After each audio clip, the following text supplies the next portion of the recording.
So I have one whole chicken. I just cut it, added canola oil to it, about half a cup. I have smashed garlic with salt, so I'm gonna add it to it.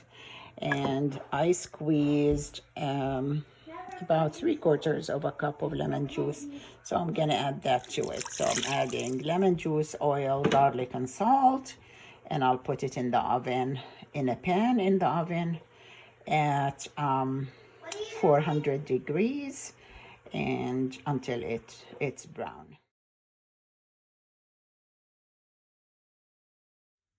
So I marinated the chicken with the oil, garlic, lemon juice, salt, and white pepper for about a couple of hours. You don't have to marinate it, you can just bake it.